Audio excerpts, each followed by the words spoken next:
Welcome in everyone. In today's video, I'm going to be showing you guys two new endgame bow builds that utilize the new Arc-Tempered Raidao armor. The first build is focused on reaching high affinity by making the most of Raidao's Latent Power skills, which not only easily gives us max level Latent Power from 2 armor pieces, but extends the Latent Power buff duration by over 50%, extending our damage phase from just 2 minutes to 3.5 minutes. Our second build is actually the complete opposite, where we throw out most of our affinity for huge base raw damage. Both sets are relatively comfy as they both have plenty of bow-friendly skills such as Constitution, Stamina Surge, and even Evade Window.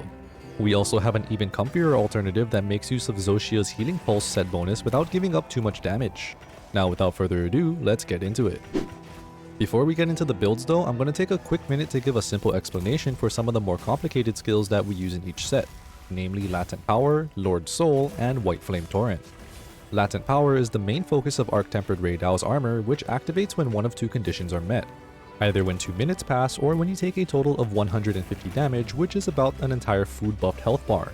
The damage required for the skill's activation doesn't need to happen all at once and is just an invisible bar that fills up as you take damage. Once activated, Latent Power provides extra affinity and reduced stamina consumption for a base duration of 2 minutes, but can be further extended to 2.5 minutes with 2 Raidao pieces and up to a maximum of 3.5 minutes with 4 Raidao pieces. Lord Soul is Arc-Tempered Raidao's second armor bonus, which gives you a slightly modified guts buff. If you have enough health, it'll prevent you from carding 1 time should you take fatal damage. While you have this buff, you have a 5% attack bonus but lose 5% defense. After the buff prevents you from carding, these bonuses change to increased defense and increased elemental defense. Lastly, we have Whiteflame Torrent, which is from the Zoh Shia bow we're using in each build. Every attack has an increasing chance to cause a blast-like extra damage burst with a 3-second cooldown between bursts. Not all attacks can proc this extra damage, but bow's main damage combos can all do so. Alright, extra information aside, now let's get into the builds. Our first build is dubbed Latent Affinity due to its large reliance on Latent Power to boost our affinity into the 80% plus range.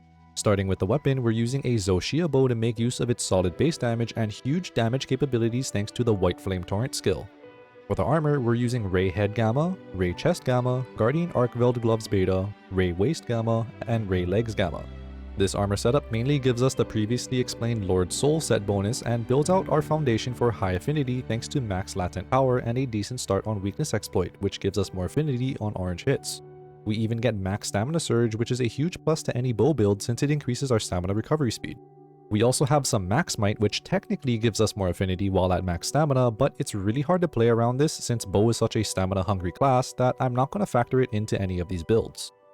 If you do manage to play around it somehow, just know that you're sitting on a nice 20% extra affinity than the rest of us. For the charm, we're using a Weakness Exploit charm, and for the mantle, you can choose on your preference. Use Corrupted for a simple extra damage boost, Mending for more survivability, or Evasion for a boost in evasiveness and a large damage boost after dodging. If you're good at executing perfect dodges, I'd highly recommend Evasion Mantle. For the decorations, starting with the weapon, we're running a Spread Shot 3, Critical Boost 2, and Critical Boost 1. Spread is just a staple on any bow build to boost your main DPS combo's damage, and double critical boost to get the most out of this high affinity build. For the armor, we're running 1 burst for extra damage on hit, 1 adrenaline rush for extra damage after a perfect dodge, and 3 constitution to reduce our stamina consumption. With this setup, our main damage phases are whenever Latent Power is active, which thanks to the 4-piece Raidao set bonus extends the buff duration from 2 minutes to 3.5 minutes. Coupled with our Weakness Exploit, we reach 80% affinity for this period of time.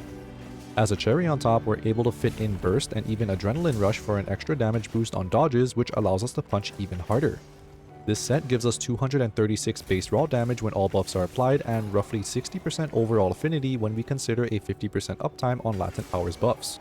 Close range coding and Lord Soul increases our damage by an extra 40 and 5% respectively, and when we factor in the 40% extra critical damage that happens 60% of the time, we're sitting at 418 base damage with crits. And that's not counting any of the Whiteflame Torrent damage, which just gets better the longer a fight lasts. Let's move on to the second build, which is a complete opposite of the first build. We turn away from large affinity boosts and instead embrace big raw base damage to consistently hit hard. Terribly named Latent No Affinity, our only affinity source is from Latent Power, but that isn't the core of this build. Starting with the weapon, we once again use Zoh Shia bow for that solid base damage and damage bursts from Whiteflame Torrent. For the armor, we're using Zulu Helmet Beta, Ray Chest Gamma, Ray Gloves Gamma, Ray Waist Gamma, and Rathalos Legs Alpha. This sets us up once again with the Lord's Soul buff, a decent amount of situational affinity from Latent Power, Adrenaline Rush for extra damage on dodges, and some evade window and extender for a bit of easier dodging. Once again, we have a handful of max might, but we will be ignoring that 20% extra affinity while our stamina is full because it's still rather hard to play around for bow.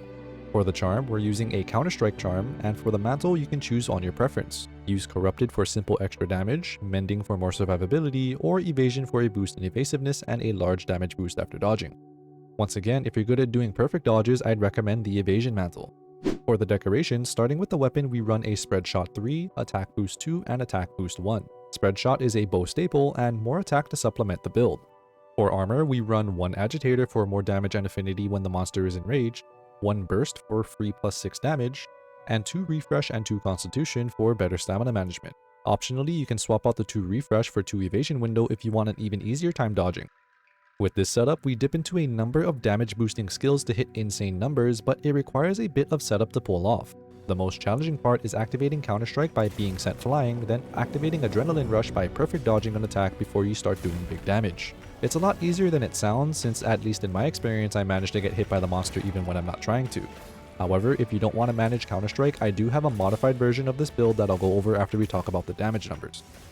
This build gives us 280 base damage with all buffs active and about 32% affinity assuming 50% latent power and agitator uptime.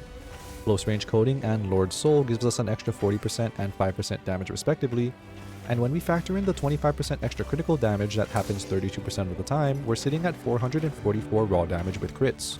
Once again, this does not count any of the Whiteflame Torrent damage from the bow. Now, if you didn't want to run Counterstrike because it's too much of a headache, you can make these slight modifications to the set that arguably make it a lot comfier. Swap both the helmet and boots for Zoh Shia beta pieces and add an agitator decoration to each. Then swap the charm for an agitator charm. This not only replaces Counterstrike with the much easier to manage agitator buff, but also gives us some passive healing from the Zoh Shia set bonus. The only downside of this is that you won't be hitting as hard since we traded out 25 damage from Counterstrike for just 8 damage and some affinity from agitator. With this modified set, we get 258 raw damage with all buffs active and 39% affinity assuming 50% latent power and agitator uptime. Close range coding and Lord's Soul gives us an extra 40% and 5% damage respectively, and when we factor in the 25% extra critical damage that happens 39% of the time, we get a grand total of 427 raw damage with crits. And with that, you have 2, technically 3, great endgame bow builds that make use of the new Arc Tempered Raidao armor. If you guys found the video helpful, remember to leave a like and subscribe. Let me know how you guys like the builds, and for those of you who are still getting familiar with the bow, check out my quick bow beginner's guide here to not just get a solid foundation on the weapon, but also to learn some good combos and tricks that some veterans don't even know about yet. Good luck and happy hunting!